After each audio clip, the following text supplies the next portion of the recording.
Alors, pour le commerce du centre-ville et puis pour le commerce des quartiers, bien sûr, tous ont le même besoin, avoir des clients, que du monde passe chez eux pour acheter leurs produits.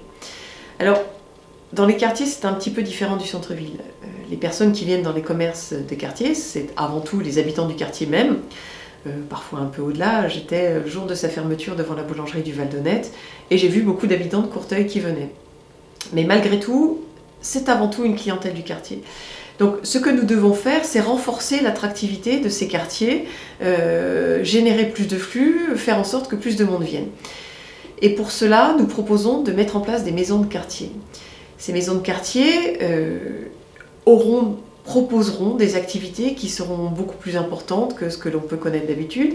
Il y aura une offre numérique, nous proposerons des ateliers, peut-être que vous en avez déjà entendu parler, des ateliers pour faire ses propres produits ménagers ou ses propres produits cosmétiques, du bricolage, réparer sa machine à laver lorsqu'elle tombe en panne, vous savez, les repair cafés, peut-être en avez-vous entendu parler, quelqu'un qui vient vous aider à réparer les différents petits objets du quotidien qui sont cassés.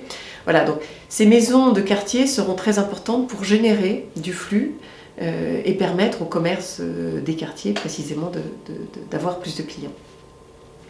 Pour le centre-ville, c'est un petit peu différent. Le centre-ville vit notamment beaucoup avec l'extérieur, soit avec les habitants des villages alentours, soit avec les touristes. Et la demande n'est pas la même. Pour les habitants des villages alentours, ils recherchent avant tout du stationnement pour pouvoir venir ensuite fréquenter le centre-ville. Donc nous devons construire une offre de stationnement en sous-sol et enfin libérer le Courtoré Montmorency de toutes les voitures qui l'encombrent. Vous voyez aujourd'hui l'état dans lequel il se trouve, c'est un champ de boue, c'est clairement pas à la hauteur de l'image de Senlis. Donc un stationnement en sous-sol en toute proximité du centre-ville et non pas comme il l'est aujourd'hui trop loin au quartier de la Gare. Certains pourront dire que c'est impossible de construire un parking en sous-sol, ça l'est bien sûr, ça a déjà été fait, il faut anticiper, et il faut prendre le temps de faire ce qu'il y a à faire, mais c'est tout à fait possible, donc nous le ferons.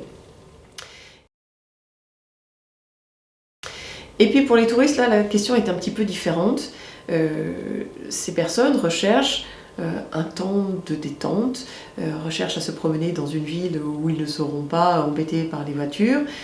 C'est d'ailleurs ce que cherchent aussi parfois certains Senlisiens. Donc probablement faut-il, en tout cas nous proposerons, que certains temps soient réservés en centre-ville sans voiture. Des temps où il y a d'autres animations, des temps où il se passe quelque chose. Et puis nous ferons un bilan avec les commerçants, avec les habitants, pour savoir s'il y a lieu d'étendre ces moments sans voiture, si au contraire ça ne marche pas. En tout cas, comment faudra-t-il faire pour que tout le monde soit satisfait, trouver le meilleur compromis qui satisfasse l'ensemble des habitants et puis tous les commerces. Mais d'une manière générale, vous savez, le développement durable va forcément induire des changements dans notre pratique de la ville.